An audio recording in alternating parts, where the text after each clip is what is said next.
The biggest news in professional wrestling history. Vince McMahon has retired. He is no longer going to be a part of WWE moving forward. This comes after multiple allegations against him of sexual misconduct, of workplace misconduct, of financial misconduct as far as messing with WWE's finances. Obviously, a lot of this stuff has been reported, multiple Wall Street Journal articles. There's likely more to come. We'll talk about that. But I've already discussed in totality, honestly, my reaction to this and the details behind this. But what I do want to do in this show is I want to talk about what this means for WWE and wrestling as a whole moving forward. And on top of that, I want to give a little more insight into some of the supplementary stories that have come out of this. By those, I mean the stories of the rise to power of Nick Khan, the rise to power or back into power of Stephanie McMahon, the rise back into power of Paul Levesque, Triple H.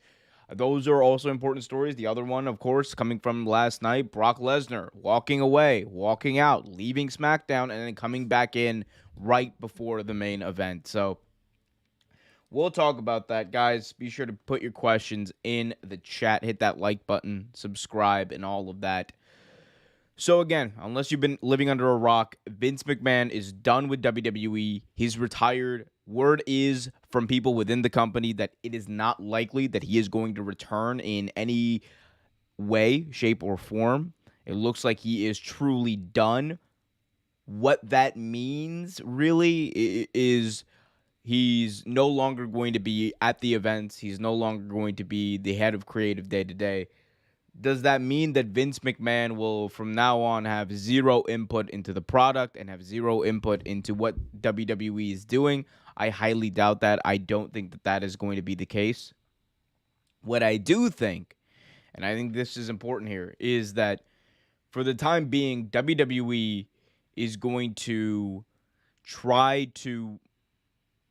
they're going to try to change some little things. Like I do think there's a big misconception out there with a lot of fans who believe that Vince McMahon being gone in the short term means that WWE next week is going to fix all of the issues they have. That WWE is suddenly going to start pushing people.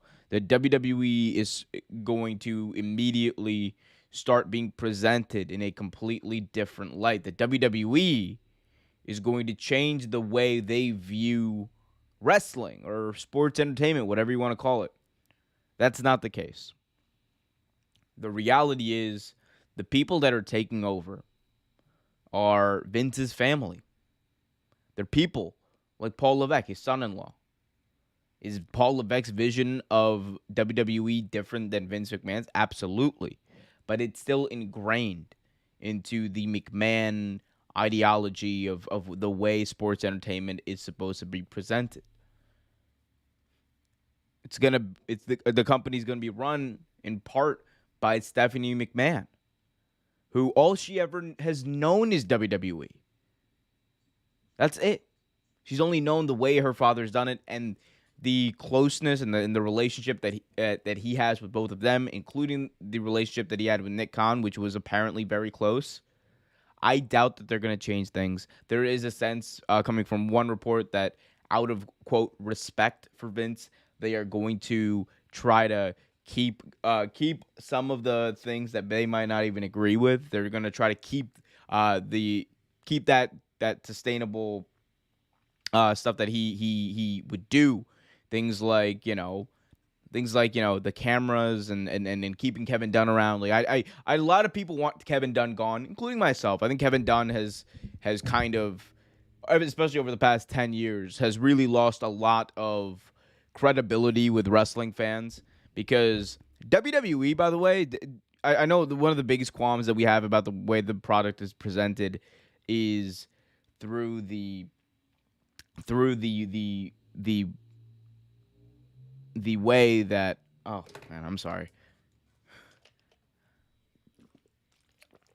I know one of the biggest problems that people have with the company right now is in the way that the company is presented on television. The multiple camera cuts, the shaky cams, the zoom in, zoom out, all that stuff that people now associate with WWE and being a terrible part of their presentation, that kind of stuff really only started about 10 years ago. Like, it really came to prominence when the Shield showed up on the scene and they had their big Shield beatdowns. And then now the shaky cam is like what they do. We make movies, pal. Right? That's what Vince loves to say. And that's the justification that he gives about those things, which it's not entirely bad, right? You make movies, you wanna hide. One of the big reasons they give is they want to hide punches. They want to hide people who throw bad punches. And one of the biggest things that wrestling fans have to say to that, and actually wrestlers too, is what's the point of us going to the performance center, or of wrestlers going to the performance center, learning how to throw punches, going on the indies, learning how to throw punches, if you're just going to cut away every time they throw a punch anyway? Because at that point, like, a wrestler might as well just not learn how to work. They might as well just kind of vibe it out in the ring, and the camera cuts will basically take care of everything, right? But no, that's not the way. Like things like that, I think are going to over time go away. Like, there is a few things I truly believe are going to change. Kevin Dunn, by the end of the year, I think will be on his way out, if not removed by then. I think before the end of the year, that is likely going to happen. He is a Vince McMahon guy. He is the quintessential Vince McMahon guy. That is the man that Vince McMahon has had by his side for the better part of 30 years. Kevin Dunn has been directing every single WWE show for the better part of 30 years. It's why he was the highest paid he was the highest salaried employee in WWE, even higher than McMahon. He made more money than Vince McMahon on his salary, not including the options, but he has made a lot of money on the stock options as well. But there's a reason for that. It's because the dude is directing every single live televised show they have. And because of that, he has had an immense effect and an immense impact and an immense influence within the company, because he is in control of the way the product is presented on television. Like, what he does immediately translates onto what the viewers see. So I think there are people in WWE who are annoyed by that. I think Triple H is one of those people. Triple H, as we saw in NXT, was very adamant about shifting some of those things around, changing those things, and a lot of, in a lot of people's eyes, changing them for the better, which I think it did. I think Triple H's presentation of NXT is a lot closer to a WWE that I would personally like, and I think a lot of hardcore wrestling fans would vibe with more than Kevin Dunn's. I think that's just abject fact.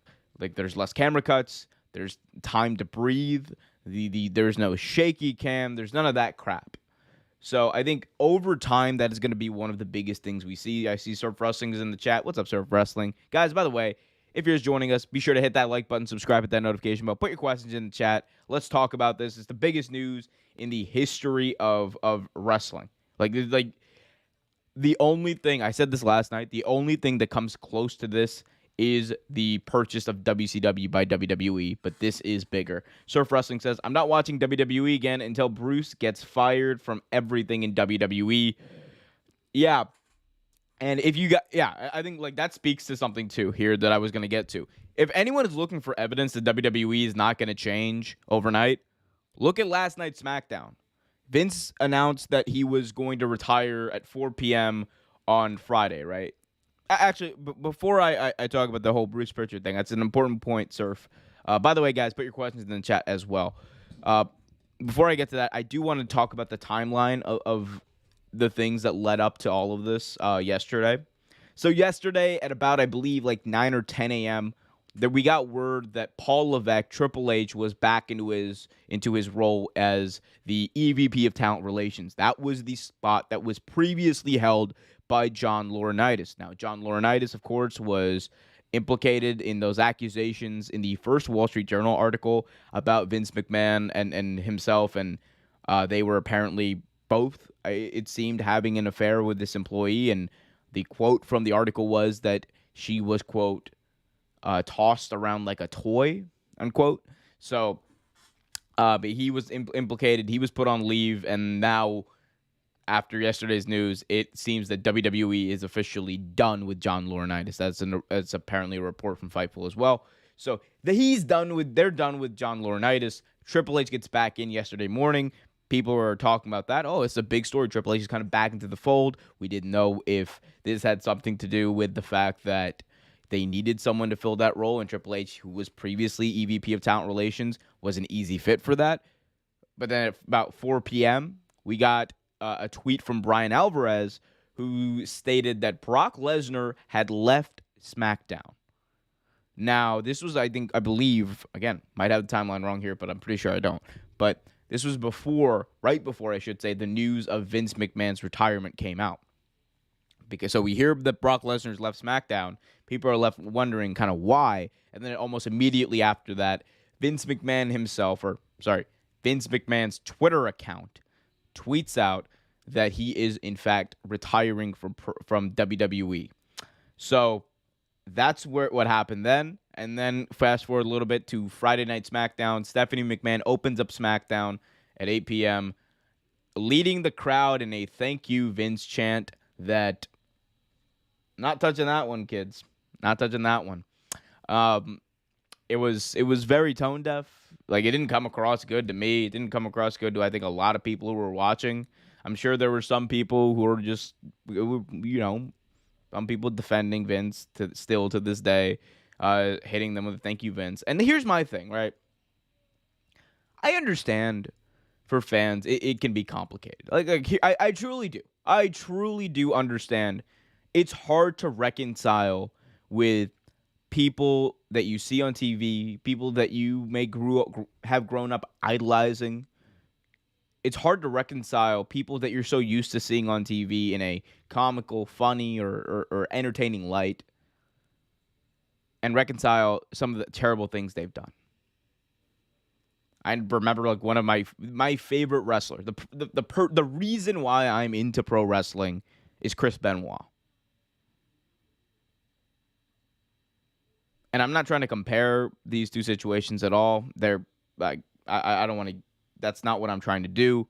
But what I am trying to do is kind of explain the process of reconciling those two things and just what I went through, right? But growing up, my favorite wrestler was Chris Benoit. And when the Chris Benoit tragedy happened, and when Chris Benoit murdered his child and murdered his wife and then himself, it was extremely difficult to process that the person that had brought me so much joy and entertainment, and who I had been rooting for actively, who I always saw as the good guy, was capable of doing these heinous things. Again, not comparing the acts themselves, but it was hard for me to reconcile that. And you get to a certain point, I always say this on the show with Trevor. I don't think I truly had that moment of complete. I mean, obviously, like, as time went on, it was. I kind of just. We all knew that what he did was wrong, and you can't defend it, and that's why, like, a lot of people still don't talk about Benoit. But over time, like it still took me a while to really get it. And just have it like, okay, like an automatic switch. Okay, yep, that's it. Closure. It's done. I think the Vice documentary that came out about him, the Dark Side of the Ring episode, that's really what it was. That episode, I watched it. It was, in a weird way, the closure I needed. And anyway, like, that took, like, what, 12 years or whatever afterwards? So I understand it's difficult. But one thing that I think it would behoove people to do is to critically look at the facts of the situation.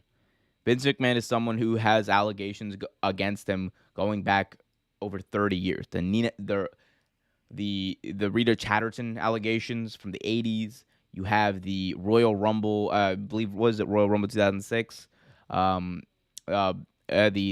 The tanning salon story. You have you have the accusations that are highlighted in both of these Wall Street Journal reports. one from a former wrestler who was paid $7 million in an NDA after she accused McMahon of forcing her into a sexual position. Another one from another former employee. Like these are not great things. And according to the people who wrote the original Wall Street Journal article, it looks like they're not done. It looks like there's going to be some more information coming out of this, which probably is the reason why this decision was made.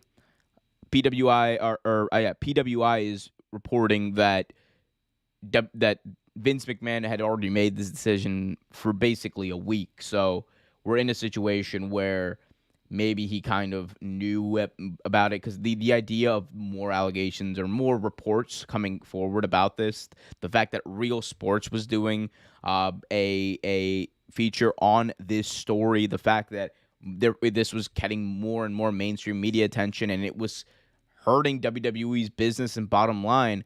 I think at a certain point, Vince McMahon was either told or realized what's best for business is if I leave.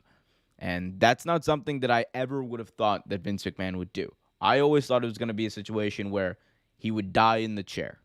Like, I genuinely believe that. I always believe that no matter what. Even the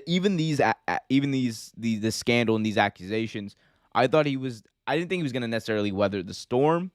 I just think he was too stubborn to leave. I just always thought he was too stubborn to leave. But he's out now. And with that comes what's next. Just real quick, going back to the timeline real quick. So at the end of SmackDown, we saw Brock Lesnar come out and, just beat the ever-living crap out of Austin Theory. So he's back into the fold. A lot of people were wondering who a potential replacement would be for Brock if he, in fact, did walk out and it was a permanent walkout. We don't need to think about that anymore. It's still likely going to be Brock versus Roman.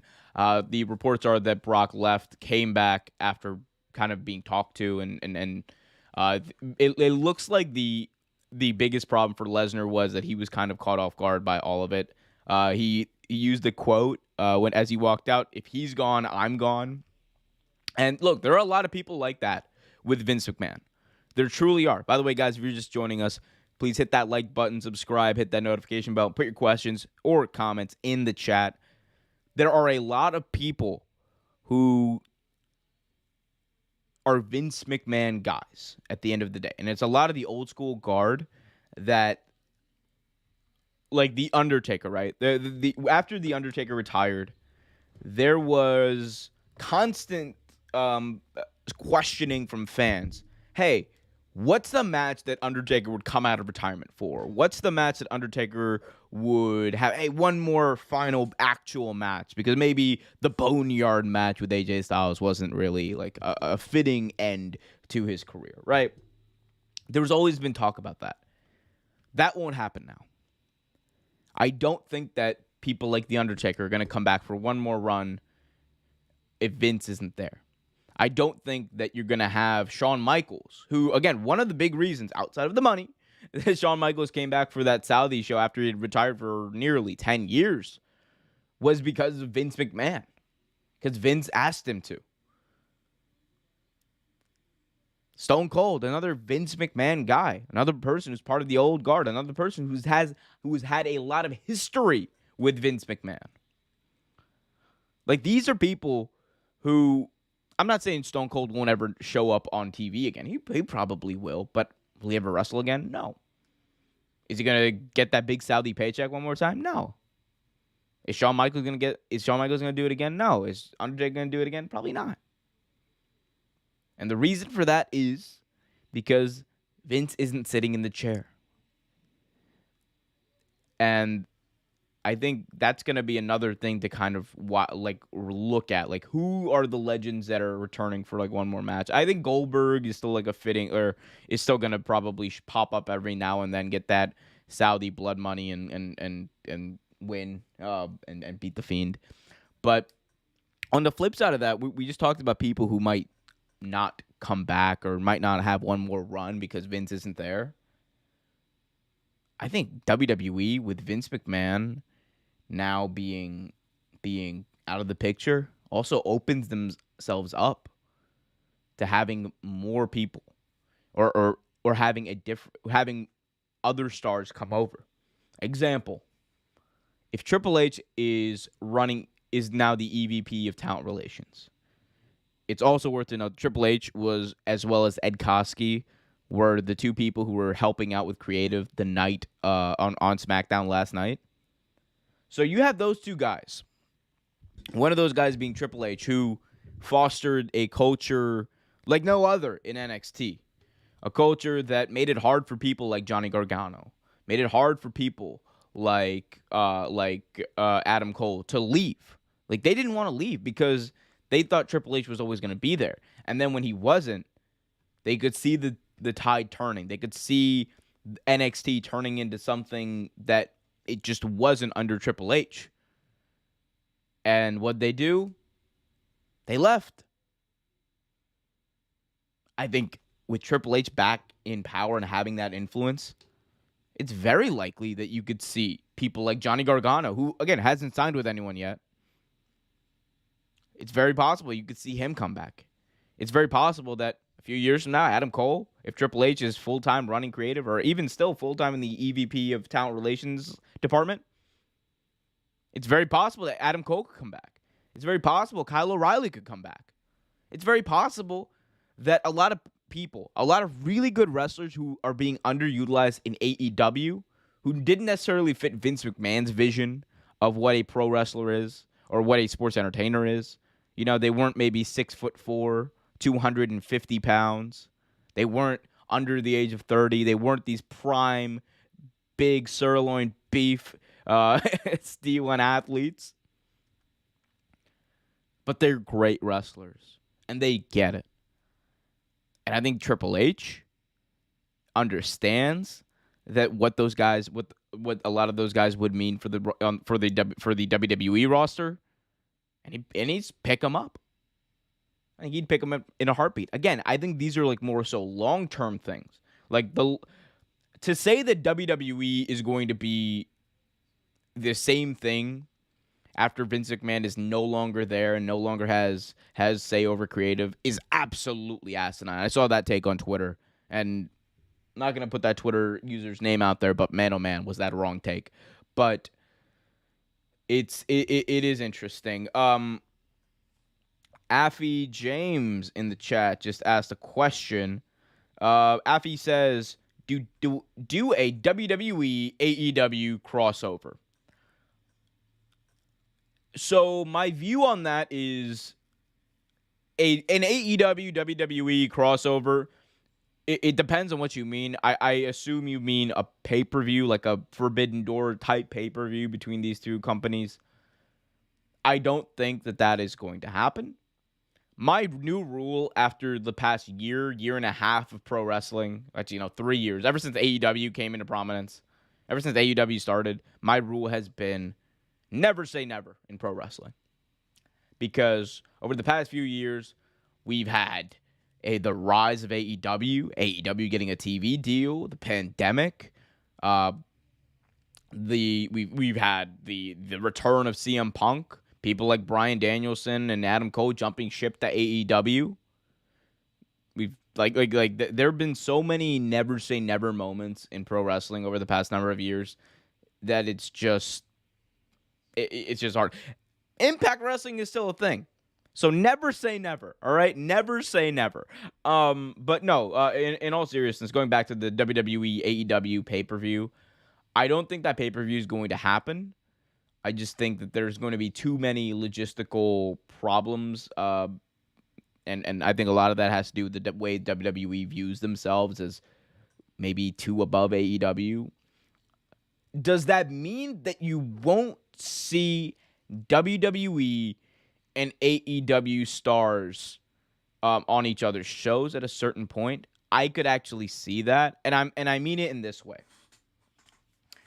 I could see some level of partnership more than we've already seen between AEW and WWE, because they've done stuff like Jericho did the Stone Cold Broken Skull sessions. We've seen things like the videos that Jericho, Danielson, and others made for John Cena for his 20th anniversary.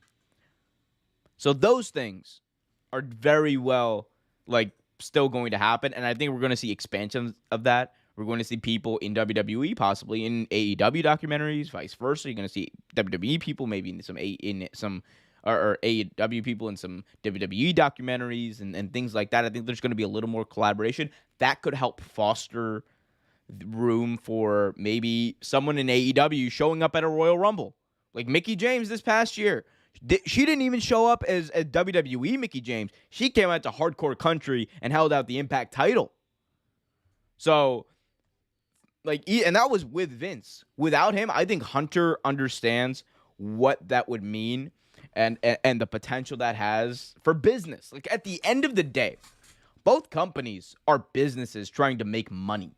And if you're a company that's trying to make money, that's trying to make noise and break through on social media and break through like never before, doing some sort of crossover is definitely the way to do it. I don't think there will be a pay-per-view, but I could see, WWE loaning out a wrestler for a match.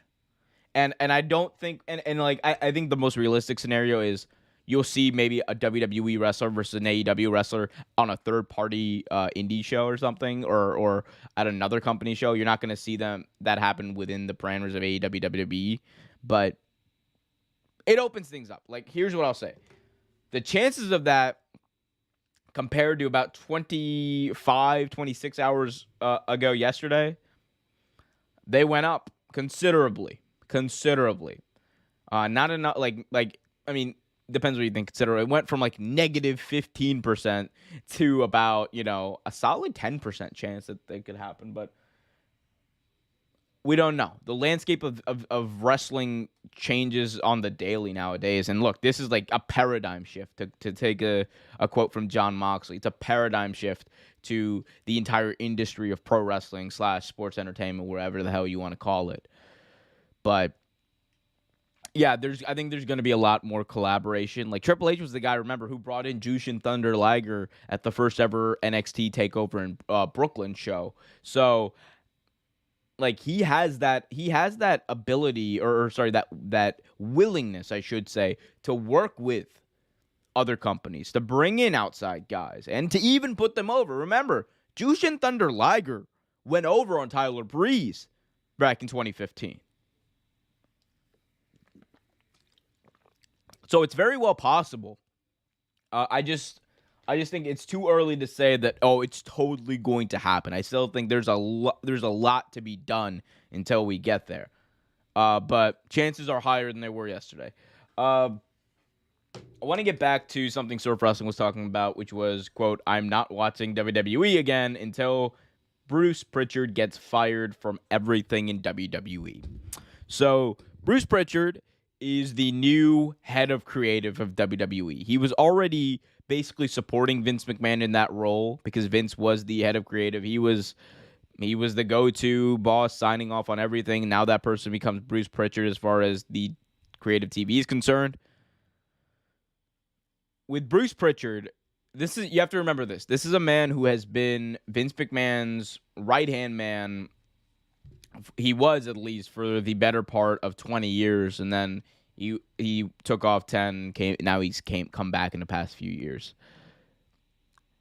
Pritchard is someone who so when CM Punk talks about, remember his infamous pipe bomb promo, the glad, what did he say? The glad, happy douchebag yes men. That he's one of those people was John Laurinaitis. Another one of those people that he was talking about was Bruce Pritchard. Now, Bruce Pritchard is interesting because his vision of professional wrestling is really a lot like Vince McMahon's vision of pro wrestling. And a large part of that is because Bruce has mainly just been around Vince for that long, and that's the system he knows. That's the system that's influenced him the most. That's a system that for a while was pretty successful. So much successful, in fact, it put WCW out of business. But also, you could argue that WCW put itself out of business. As far as Bruce Pritchard is concerned, I think Bruce is the perfect guy right now to have in that role as you transition away from Vince McMahon. Because you need someone who is at least aware of the continuity of the short-term goals that WWE has. Remember, they have a SummerSlam pay-per-view. If they bring in someone new tomorrow, they're not going to be completely caught up into what's happening. Like that, this is going to be a process. Like, look for like some immediate changes. Sure, like the rewriting is not going to happen. I'll tell you that much right now. Again, if all reports are to be believed, all of the rewriting and that kind of stuff, the rewrites and the last minute changes to the show, those were all Vince McMahon. It was always Vince just being bored, looking at the script and being like, damn pal, let's redo it. That's what it always was. So now with Vince McMahon being out and Bruce Pritchard being in and Triple H having a say in things, Ed Koskey having a say in things, it changed the entire dynamic because now you have guys who, honestly, when they write it, it's probably going to be good enough to them that they're not going to want to rewrite it constantly every single day, at every single show, which is something Vince McMahon was notorious for, especially in the pandemic era. So with with Bruce, I should say, it's a thing of, I think he'll be around in that role for a little bit, but he's also one of those people, much like Kevin Dunn, who at the end of the day, I don't think he's going to end up being the long-term answer as head of creative. I think 6 months from now, 8 months from now, whatever it is, Bruce Pritchard is likely going to be out of that position. He's, again, probably the perfect person to be the transitionary person in that head of creative spot, but he's going to be out of there. They're going to get someone else in, whether it's Gabe Sapolsky, whether it's Ed Koskey full-time, whether it's Triple H helping out. I don't think Triple H is ever going to be both the VP of Talent Relations and head of creative at the same time. I think that's going to be too much for him, especially considering his heart issues. The man has a defibrillator in his chest. That is no joking matter whatsoever. It's a so they obviously don't want to overwork him, and you know damn well Stephanie's not going to make sure that doesn't happen. So, with that being said, you end up with a situation where eventually that change is going to happen. It's just a matter of who's going to be the right person at the right time. But I do think in the end, you are going to see a product that is going to have more of a Triple H vision for it.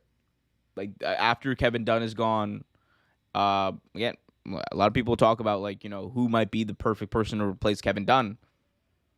I mean, I know he does. I don't know if he has, any direct experience working or any direct experience with actually TV and directing TV like that, but someone who's really good at directing and producing backstage segments for TNA was Jeremy Borash. So I mean, that could be a thing. So we'll see. Man, oh man, guys. Keep those questions coming. If you haven't already, hit that like button, subscribe, and hit that notification bell so you get notified whenever a new video is released. I do want to also provide an update on the Brock Lesnar situation from last night. We've learned a little bit more. I'm going to read this aggregation from Cultaholic.com. Cultaholic does a lot of great work. Go check them out, guys. So this is from Cultaholic.com. After reports that Brock Lesnar walked out Friday afternoon prior to WWE SmackDown event in Boston, Lesnar did ultimately appear at the end of the broadcast attacking Theory. A new report from Fightful Select corroborates Brian Alvarez's initial report that Lesnar did indeed walk out of the taping upon learning of Vince McMahon's retirement, going so far as to leave the building. WWE went on to pull Lesnar from the advertising as they weren't sure he would make it on his scheduled appearance. Fightful report goes on to say that things blew over and Lesnar returned. However, so things blew over. Lesnar returned. It's a big deal. It's a big deal to have someone like Brock Lesnar, even for a minute, walk out. Because automatically the questions became, we're a week out from SummerSlam. That dude's in the main event. Who's going to replace Brock Lesnar in the main event? Well, the whole point of getting Lesnar in there was to sell out that stadium. Like, I think people want to talk about, oh my God, what a terrible storyline choice for WWE. This was not a storyline choice for WWE. This was a business choice.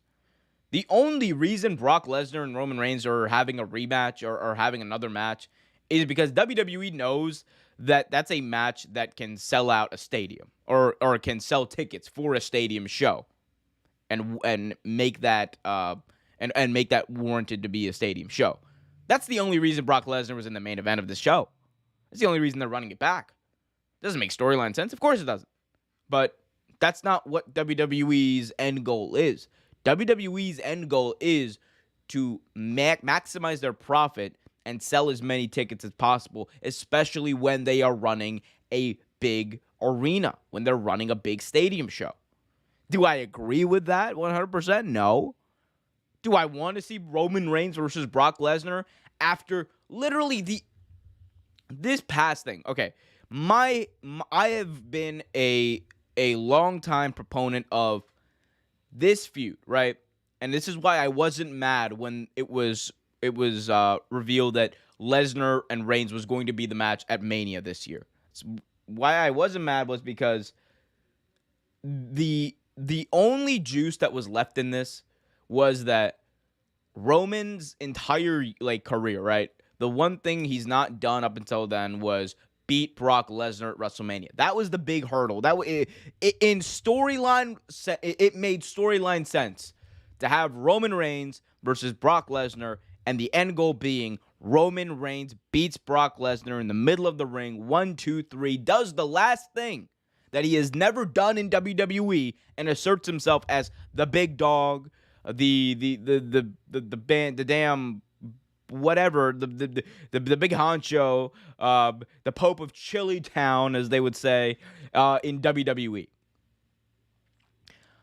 When they did that, and again, under questionable circumstances also, but when they did that, at that point, it's like, okay, Roman versus Brock has used up all of its juice and then some. This match should never happen again. And then WWE realized, damn it, we have to sell out a stadium, and we haven't made any new stars. Guess we're going back to Brock and Roman. And that's what they did. So anyone who's wondering, oh my God, why are they doing this? It's because it is not a storyline decision. It's a business decision. So Lesnar's back into the fold, though. So that match is likely going to happen. It's weird because there was a lot of excitement about Roman's opponent being changed and someone maybe having a fresh matchup for Roman. So we'll see. I mean, look, it's likely going to be Roman Reigns versus Drew Galloway at Clash of the Castle in Cardiff. So I think that's going to be a big one. Guys, be sure to hit that like button, subscribe, hit that notification bell so you get notified whenever a new video is released. Let me know what's on your mind. Put your questions, comments, concerns in the chat. Let's talk about it. I want to hear from all of you. So, one of the last things I wanted to discuss was the weird situation that exists at the top of WWE right now. Right now, WWE has both Stephanie McMahon and Nick Khan serving as co-CEOs. If you talk to a lot of business people, that is something that is irregular, and for good reason. It's because usually when that's the case, you have two people who both want to wield power and over everything, right? And usually that leads to clashing of heads, that leads to a split in the company, and that leads to one of them ousting the other. The reason I think it's going to work in this situation is because Nick Khan and Stephanie McMahon, at least right now, I think have different priorities, different skill sets, and they both understand what they both understand the other is good at things that they might not be. Like Stephanie McMahon, chief brand officer, she was amazing in that role. When it comes to being the face of WWE, when it comes to representing the product, when it comes to having that lineage, that understanding of the industry, that's Stephanie McMahon. When it comes to media relations, when it comes to these business deals and things like that, um, with people like NBC, Universal, people like Fox, that's more so the Nick Khan department, or area of expertise, I should say. Stephanie McMahon is great at other things as well, but I'm talking about they kind of operate and have different functions for those individual roles, and I think that's why they can work so great, because you can have Stephanie McMahon focusing on a lot of the kind of the the CEO dude, almost a day-to-day CEO duties, while Nick Khan can take some of that, but also be the media relations guy and the guy negotiating these big deals and representing WWE at the table, at those deals, while Stephanie McMahon's representing WWE at the table and other things. And they can, I think, split the workload in a very effective way that actually helps build the company even more. So there's definitely, I think there's definitely a way that this can work. I do think again, the reason I think Triple H is going to have a lot of influence moving forward is because of Stephanie McMahon being the CEO. I think that Stephanie McMahon, whatever you think of her terrible promo on SmackDown this past week, Stephanie McMahon is someone who, for better or worse, is going to support, I think, her husband and her family. She supported Vince, and I think she's going to do the same with Triple H as far as supporting him in making his vision of sports entertainment, pro wrestling, whatever you want to call it, a reality. So that's kind of where we stand there, guys. As we head down the home stretch of this, I want to just remind you to hit that like button, subscribe, hit that notification bell. We do Real Take Wrestling. We do news updates. We do a lot of other great stuff. We're on Apple Podcasts, Spotify as well. Tune in to Wrestling with Omer every week. We've done some emergency episodes because of the Vince McMahon retirement news. We also have OT Graps live every Tuesday night right here on the YouTube channel. Me and Trevor talking about the news in this week of professional wrestling, having some fun, cracking some jokes along the way. We also got some lists coming up. We're going to be previewing SummerSlam this coming week, and we're going to have our WWE SummerSlam live stream watch along. That's going to be a fun one, and those are always a great time because you just get to see me mark out. If you want to get a taste of that, go check out the Money in the Bank one. Boy, oh boy, did I geek out when Liv Morgan won the WWE SmackDown Women's World Championship.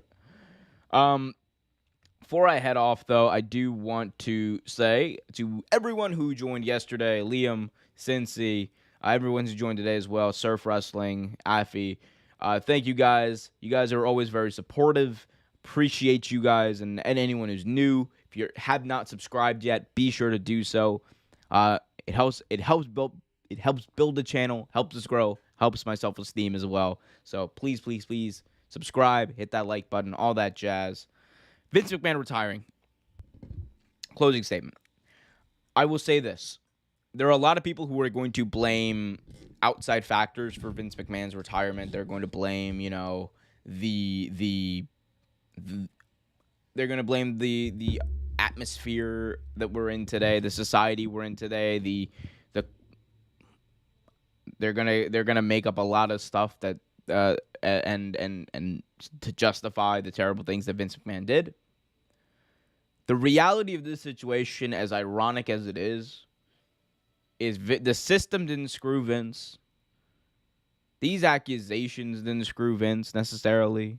WWE, the WWE board didn't screw Vince. At the end of the day, Vince screwed Vince.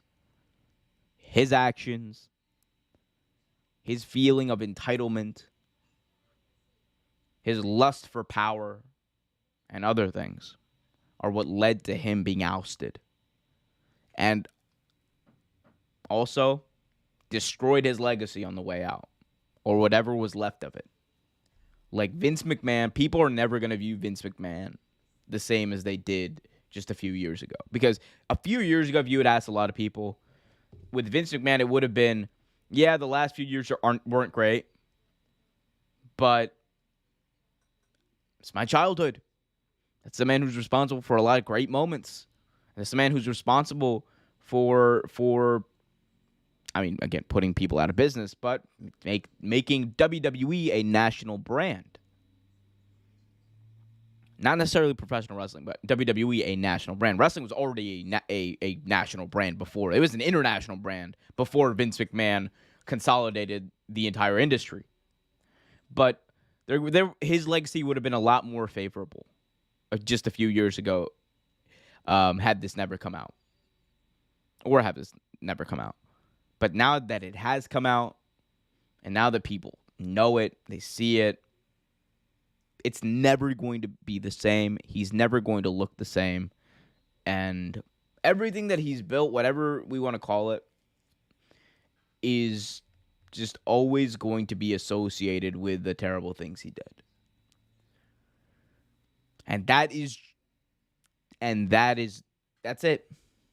That's just the truth of it. So no one else did it. Vince screwed Vince. Guys, thank you all for joining. Be sure to hit that like button, subscribe, hit that notification bell. Be sure to follow us on Twitter at Real Take Sports. Be sure to follow us on Instagram and Facebook at Real Take Sports Talk. Go to youtube.com/Real Take Wrestling to check out this channel. Actually, that's this channel. But you can also check out our regular sports channel, youtube.com/Real Take Sports. Last chat here from Surf Wrestling says, that's why Sasha Banks and Naomi are headed to AEW, but the Shield's saying they are because of Bayley posting the Vince picture. What are they doing till January 1st? I think Vince McMahon being out of the picture could lead to Naomi and Sasha coming back. I actually do think that, because especially Sasha Banks isn't going to do anything for a while. That's fine. If Sasha Banks, by the time Sasha Banks wants to go back and do professional wrestling, and if she sees that WWE, who's likely going to be the place to offer her the most money, and sees that things are changing for the better creatively, I could totally see Sasha Banks going and definitely going back to WWE. Same with Naomi. Never say never in professional wrestling. Never say never until it happens. Until then, guys, we will see you later. Yes, not, of course, if Bruce Pritchard is not there. I am just not of the opinion that Bruce is going to be there long term. Guys, be sure to hit that like button, subscribe, hit that notification bell. Thank you, Surf Wrestling. You're always welcome here. I love your questions. I love your enthusiasm. And I love you all as well. Be happy, be healthy, and keep it real.